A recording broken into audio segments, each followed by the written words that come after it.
Well, the entire game felt like it was on fast forward, but the Nashville Predators somehow come out with a big 5-4 win over the Colorado Avalanche, the team they could see next week in the postseason, depending on how things can go. One of the big stories, David Rittich. What did you think of his performance? Do you feel a little bit more confident with him maybe as a backup? And what does that mean for Connor Ingram's start tonight against the Arizona Coyotes? Plus, it's Friday. That means Anne has cookies for our Preds player of the week. We will get to that today on the Locked On Predators podcast. You're Locked On Predators, your daily podcast on the Nashville Predators. Part of the Locked On Podcast Network, your team every day.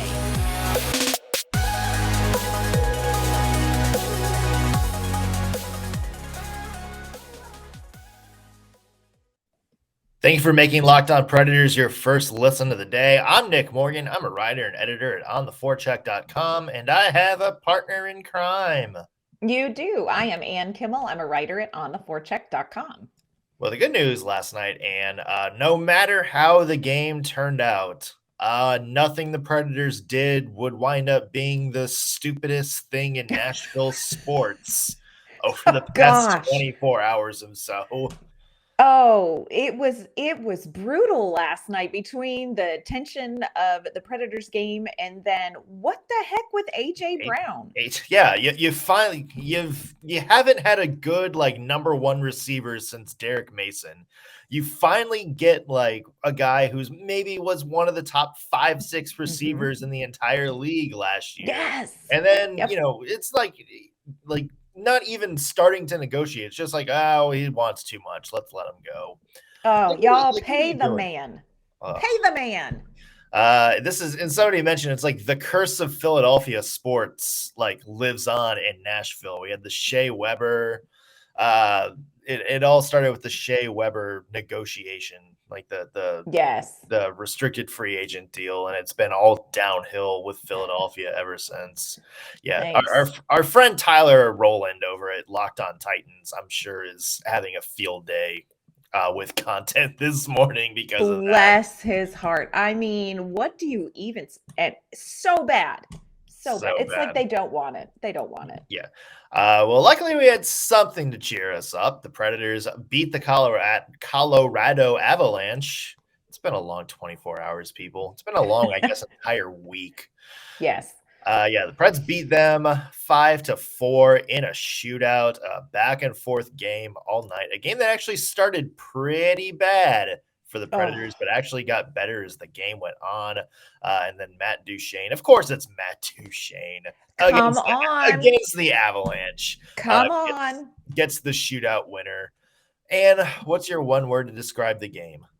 So my one word is food related, and it takes me back to a recipe that I have made so many times for my family, but I always go through the same mental process, and it's called poppy seed chicken. Have you ever had poppy seed chicken? It's like a casserole. I haven't, but go ahead. Okay, so what you do when you make this is you cook chicken, you cut it up, you cube it up, you throw it in a bowl. In the bowl go cans of cream of chicken soup. In the bowl go poppy seeds. In the bowl goes sour cream. And you stir it all up and you're looking at this and you're like, there is no way that this is going to turn out good. And every single time I cook it, I'm like, I don't think this is going to be good. And then in another bowl, you melt butter and crunch up Ritz crackers. You put the chicken mix in, you put the butter and Ritz crackers on the top, you put it in the oven and you're like, I don't know that my people will eat this, even though they eat it every time. But you take it out of the oven and you serve it and we never have leftovers. And so the game reminded me of the process of making that poppy seed chicken, because what it started out as, I'm like, this needs to go into garbage. That we just need to put this in the garbage. Nobody is gonna like this. And by the end, we're just eating it up. So my one word for last night was poppy seed chicken. Do you remember earlier in the year, I can't remember what game it was, but I compared one of the Preds games to pineapple casserole? I still can't talk about it. Still not okay. Have you not? Yeah, okay, we gotta get you to try pineapple casserole at some point. I mean, it's the same thing, just with pineapple and brown sugar instead of like chicken. Yeah, that's a big difference. Like you Oh, and don't there's just cheese. And there's cheese. that makes it worse. I'm It just is not. Okay. This is the second worst take you've had today. Well, Oh. Now I've been right on both takes today, and we'll let our listeners decide who is right. But yeah, the pineapple, you can't just substitute pineapple and cheese for chicken and expect something to be okay. if you try it, I think you'll be hooked. That's a big if. So my one word, it comes from the film Willy Wonka and the Chocolate Factory. As we go into Anne's worst take of the day, apparently you do not like Willy Wonka and the Chocolate Factory. I really don't. Like, I liked the book, okay, but when you see it come to life, you're like, that dude is on a watch list. We have a good friend who's a sex crimes detective, and I'm like, he knows Willy Wonka. Like, Okay, no. let's not bash Gene Wilder's Willy Wonka as some kind of sex crimes guy. Look, red flags everywhere, gives away free chocolate, invites them in, bribes them with things. Like, there is so many red flags when you really step back and look at Willy Wonka. It's like, this is why kids get in vans looking for puppies. Like, it's just unsafe. Yeah, he's unsafe. Awful take. That is an awful take. It's just what's real. Yeah. So there's a scene from that movie. There's no way we can continue talking about hockey now, I'm sure. But we're going to regroup. Let's give it a shot. So there's a scene from Willy Wonka and the Chocolate Factory. He's got the kids and his parents. I would like to highlight and their parents, and he's not inviting children to just romp around a factory with him by themselves. Yeah, there's they're not great parents. Not great parents, but go ahead. So he's like doing this thing where he's like experimenting with like some sort of like candy concoction. It's like a big smoking pot. He's like dumping all these ingredients. He drops like a shoe in there kind of, and he like stirs it all up, and he like takes a spoon out and kind of like tastes it. And somebody's like, is it any good? And he like kind of thinks for a second, nods his head and goes, yeah. Yeah is my one word, because when you take a step back and look at this game, there's a lot to not like some things to not like about it, but like in the grand, when you kind of take a step back and look at the grand scheme of it, the big picture, you're kind of like, okay, I can be actually very, very happy with that game. And there's some parts of it that I think we need to talk about. Mm-hmm. A couple of things like penalties are still a persistent problem for Nashville. Yes. And you hated the start, but you love the way the Preds bounce back too. I mean, really and there's a turning point I want to talk about in a little bit, but really from like maybe halfway through the second period on, you can make the argument the Preds really dominated the last half of the game and really kind of turned the tide there. And by the end of it, you kind of look and say, you know what, this isn't a win they stole or sort of lucked out on. This is a win they actually really, really earned. I would agree with that. And what I like about this game too is that Colorado played all of their stars. They rested no one. They had something that they were playing for. And so this really was a head-to-head matchup. And I would agree with you. I think at points in this game, Nashville was out playing Colorado in certain areas, and it really sort of tripped them up. It was a pretty effective game at points for Nashville. I agree. I don't think this was a stolen game. I think this was an earned game. Yeah. One person who I think really earned a big win last night was David Rittich. We'll talk about his game in just a little bit. What did we like about him? John Hines had some glowing things to say, and it kind of makes you think about the Preds goaltending situation moving ahead to the playoffs, because there may potentially be some bad news with Juuse Saros. We'll get into all of that in a second, but first, a reminder that summer is coming up, and with summer, you're going to need some food on the go. That's why Built Bars are the perfect snack to take with you pretty much anywhere you go. Family vacations, day at the park, social events, sports games, whatever. All you have to do is throw them in your bag, in your kids' backpacks. Make sure everyone has a bar so they are fueled for their summer adventures. Best part about Built Bars, they are healthy and delicious, so you do not have to sacrifice delicious food for health. With Built Bar, you can have both, and it's easy. All you have to do is go to built.com and order now. Check out the Puffs. The Puffs are covered in 100% real chocolate with lots of different flavors, banana cream pie, even churro. If you want a protein bar that tastes like a churro and they're only 140 calories, sign me up. If that's not enough flavor for you, that you try the mix box. Get some different flavors in there. See what you like best. The mix box comes with 12 different flavors of bars and puffs. So Built Bar makes sure there's something for everyone. All Built Bars are low in calories, low in sugar, low in net carbs, but high in protein. So it's a lot better than a candy bar, even though it tastes like a candy bar. So try it yourself. Go to built.com and get all of your favorites. In fact, there's new flavors coming out all the time. So be sure to check out built.com often to see what's new. While you're there, use promo code LOCKED15 to get 15% off your order. Again, that is promo code LOCKED15 for 15% off at built.com. So, and the big story kind of going into last night's game, really the big story for the Preds Yes. this entire stretch right now is the goaltending situation. David Rittich, we've been critical of him kind of on this podcast before, was very critical of the way he ended the game against Calgary. Rough. He gets the start in Colorado last night. What did you think of his performance? You know, it started off very not reassuring. There were 2 early goals in the first period. Of course, the Predators commit a penalty within the first 2 minutes of the game. Colorado scores on a power play goal. And those were okay goals, but they were goals that you kind of wish he had been able to see and get. And it sort of started me thinking like, is this going to get out of hand?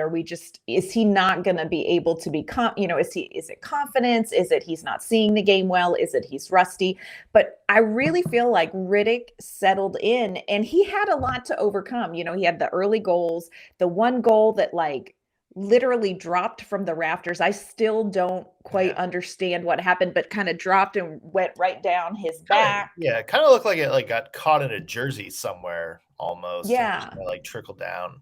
Yeah, so that's it. It was just one of those bizarre goals that I think can be very deflating for a goaltender. And yet I feel like he did a really good job down the stretch and he settled in. It's like you could almost feel him settling in. And, he had some huge saves in the third period. Colorado had a couple pushes. He had some great saves. And this game goes to a shootout. And I think everybody, who follows the Predators is like, Rittich in a shootout. This is not, ideal. You want your starter in the shootout. But by dang, he kept everything out of that net. And I think it was a huge confidence boost for him. And rightly so. Now my question is, did he earn the playoff starting spot with this performance? Or do you think it was even ever in question? Do you think the Predators are all, just going to go Rittich no matter what? I don't think they're going to go Rittich no matter what, but I do think this may have made them feel better about turning to Rittich if that's the route it's going to go. And it does sound like that is the route they're going to go, according to our buddy Alex Doherty over at A to Z Sports, longtime OTF head honcho. He had a league source say that Juuse Saros has a high ankle sprain. Normal timetable is 4 to 6 weeks for those. Of course, that depends on the person. They're still very much hopeful. Maybe Juuse Saros is superhuman and can come back from that early. But, it sounds like either Rittich or Connor Ingram, who we're going to see tonight, is going to get at least some time as the starting goaltender in the postseason. And so, yeah, I think from Rittich's point last night, it was confidence was kind of the big thing. And we talked about that yesterday morning on our show. Whoever, you could read a lot into what the Predators are thinking moving forward based on who they put against Colorado. Yeah. And you can make a strong argument that either one really would have made sense. But Mhm. from Rittich's point of view, it's like, okay, you haven't played a lot this season. We haven't really trusted you a lot just because you've been struggling. We kind of need you now. Your Calgary game didn't go good. We're going to put you out there against the best team in the conference, a offensive juggernaut, and we're just going to see what you can do. And you can kind of feel like, a little bit early, we're like, uh-oh, Yeah, this is not good. even though some of those early goals you don't really pin on Rittich. Right. Right. Especially, Cale Makar on the power play. Why would you give the Avalanche a power play that early in the game? On kind of a reckless penalty, I would say. Yes. And then, as you said, it's like, the more really good chances he faced, there's a couple of them where it was just, he faced a couple of good chances that he kind of got by fluke. Like it was just like shot into his chest or went wide of the net, but that seemed to sort of help him build confidence. And the more the puck stayed out of the net, the more kind of plays he stole, so to speak. Like the more he went out there and it's like, okay, that's just not a goalie being in the right place at the right time. That's just a goalie going out and making a really good save to keep the goal out of the net. Yeah. Now, one thing that did sort of concern me as I watched through this game is that Rittich lets a lot of rebounds go. Yes. And that's one of those things that would love to see him be able to snag that first shot and hold it, because there were definitely some rebound chances. And he handled that well, and the Predators handled that well and were able to get there and kind of clear it. But rebound control will be something that gonna want to kind of watch in the postseason, because either team, Colorado or Calgary, can take advantage of that if Rittich isn't ready and if the defense doesn't help him out with that. Yeah. So then it's going to be interesting to see Connor Ingram tonight. So Ingram, it sounds like, is going to get the start against the Arizona Coyotes. And it's going to be an audition for him too, because it doesn't sound like the Predator. I would assume the Predators are probably leaning Rittich for game one, whoever they play in the postseason. But it's not, a sure thing. So when you think about Connor Ingram, this is a guy who has been playing a lot, Yes. albeit in the AHL. He has looked very, very good in the games he's played so far. And you could also make the argument that maybe he should get consideration of playing because he's the guy on the team who's going to be here longer. All signs point to him being Juuse Saros as backup. Rittich is an unrestricted free agent at the end of the year. So it's, the counterpoint to Rittich starting yesterday was, well, why don't you see what Ingram can do? Right. So I think if Ingram goes out against the Coyotes, who've, somehow have gotten some very, very good wins over the past month. And if he plays really, really well against the Coyotes, then, if you're John Hines, you have a little bit more of a luxury. You can kind of pick and choose who you want.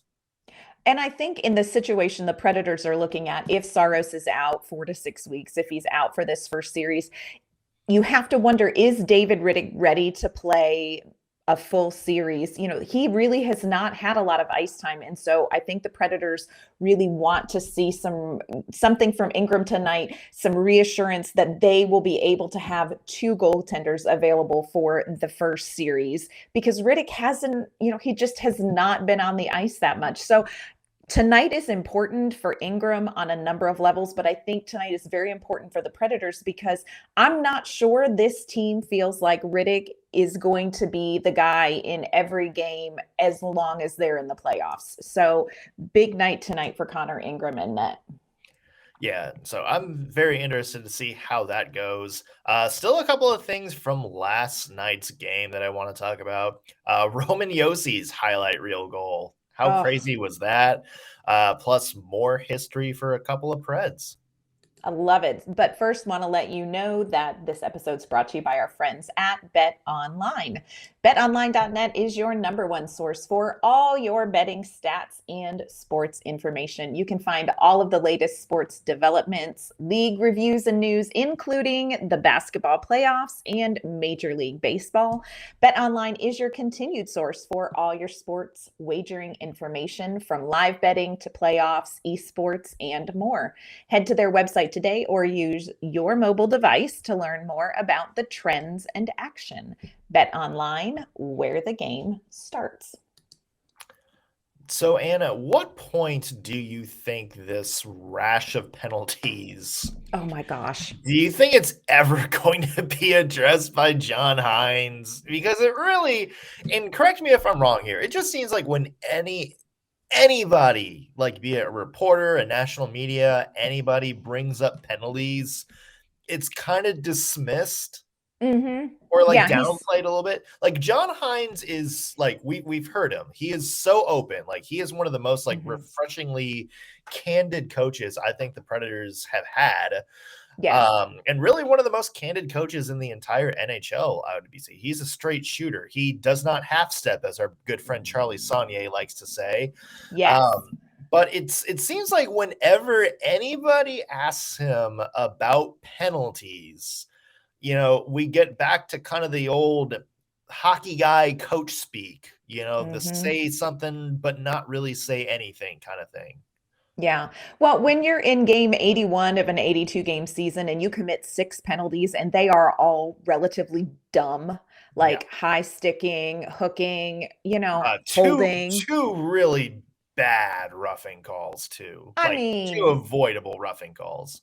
like what are you doing? And I understand that sort of the Predators line has been, we play a very physical game, and sometimes you sort of go over the edge, and it's a fine line with physicality and committing a penalty. But you're 81 games into the season and you're hooking and you're holding and you're dumb roughing like this.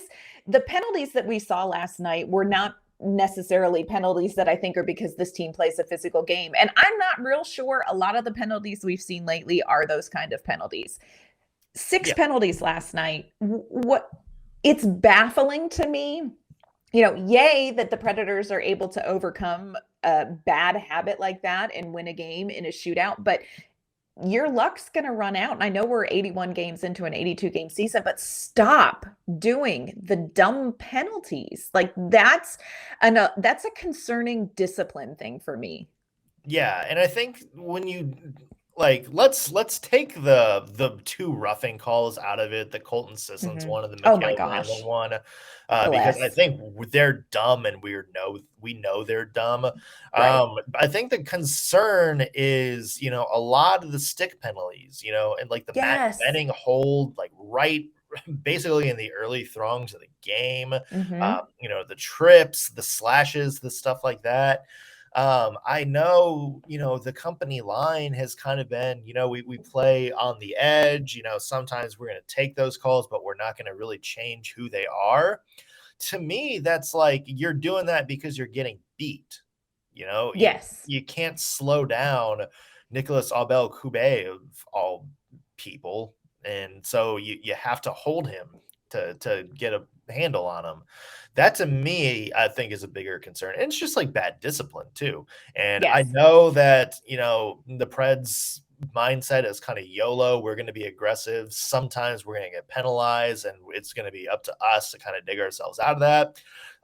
Maybe you can do that against some teams. You're not going to do that in a 7-game series against the Avalanche or the Calgary Flames. So I think from that end, that is something I wish I would see John Hines maybe be a little bit more publicly adamant about. Yes. And hopefully he is adamant about it in the locker room, but they are not picking up what he is putting down because they just keep committing these dumb penalties. Now, it was a very physical game. Predators had 42 hits, and you really could tell that it sort of started to wear a little bit on Colorado, which was good. Shots on goal, it was 46-37 in favor of Colorado. And at one point, the Predators. A lot of offense. It's a lot of offense. And at one point, the Predators were far behind in shots on goal. But once they kind of started getting momentum, they could generate some zone time and some good chances. So, there were some things to like. I will say one of my favorite things that has happened all season for the Nashville Predators is Philip Forsberg breaking the crossbar. He broke it and they duct taped it. Like, I am here for this. That was incredible. He did. He had a very flirty relationship with the posts last night. It seems like Philip Forsberg had a couple of shots, like the one that they had the delay because they had to fix the crossbar. He had the other one in overtime that just sort of pinged off the side of the net. You very easily could have seen Philip Forsberg winning that a couple of times if the puck had just been like, an inch or two either direction. Yes. To me, Anne, you talked about it, seeing the Preds kind of break down Colorado and really ramp up as the game went on. To me, the turning point was Roman Josi's goal late in the second period, that sort of individual effort. Yes. Basically, it was one of those where it was like initially ruled no goal because it looked like Roman Josi scored with himself and not with the puck. And then they reviewed it and they called it a good goal. But that sort of individual high energy play really boosts a team.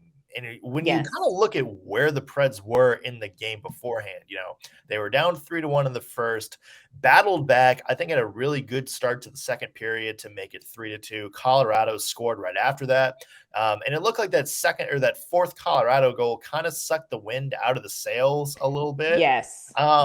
It was kind of had the feeling of, okay, well, they're back in control now. They got the momentum. And then that sort of individual play from Roman Josi, when you see your captain kind of making just an individual effort play like that, and a play conventional wisdom would have just said, just kind of dump it in. Right. Maybe pressure, get reset. For him to make that play, that really seemed to send a message to the team, and you could really see the energy come back. And really, we talked about the Preds dominating from the series, like the game went on. From that point on, it was all Preds. Like, it was all Preds. Colorado had chances here and there, but the Preds were by far the better team after that play. We talk a lot on the show about statement wins, but this really was a statement play. And it was like Roman Josi is going to define how the rest of this game is going to go in a way that only Roman Josi can do. Forsberg and Duchesne have had amazing games. They had great games last night too, but there is something about Roman Josi's season, and there is something about just his leadership and his ability to just perform magic almost, that really resets things for this team. And like you said, you saw it in this game. He just decided, had enough of this shit, and was like, here we go. Pardon my language. But, I'm sure he doesn't say that. I know he doesn't say that. He is a good Swiss man. That's right. He friendly Swiss man. But it was big. Yeah. Speaking of big, season finale tonight against Arizona. Basically, if the Preds win, they are the first wild card seed. In fact, if they get points of, actually, not really sure. Basically, if you're the Predators, just win. Just win the damn thing if you're the Preds. Fact. Anything special you're looking for tonight other than Connor Ingram? There's a couple things that kind of have a little bit of a in my gut when we're looking at this Arizona game. And I spent some time last night talking with our counterpart at Locked On Coyotes, Robin. And Robin was saying, this is a high emotion game for Arizona. So tonight is the last game in Gila River Arena.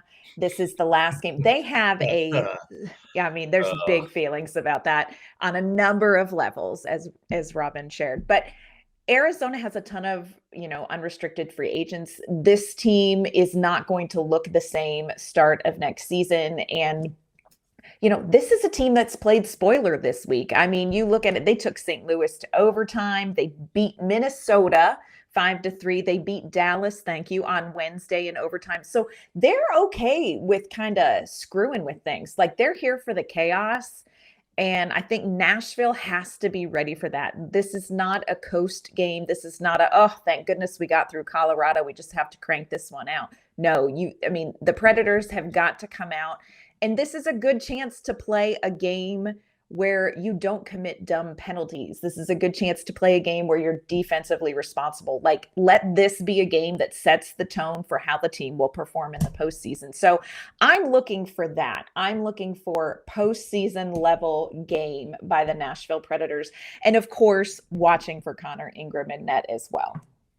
Yeah, I mean, to me, you want to see the Predators not take their foot off the gas at all, Yes. because they're in the phase now where they're going to be playing every other day in the postseason. So this is kind of the thing where it's, you're gonna want to come out with the same energy you had the night before when you played a very emotional game. Can the Predators kind of handle the emotion of the Colorado game, put it behind them, and go out and get an important win? Yeah, the Preds have already clinched. They don't have to worry about their playoff spot, but there is something at stake here. They have control of their playoff destiny. So, this is still a meaningful game. Can you go out and perform one night after already playing an equally emotional, important game? That to me is going to be the X factor.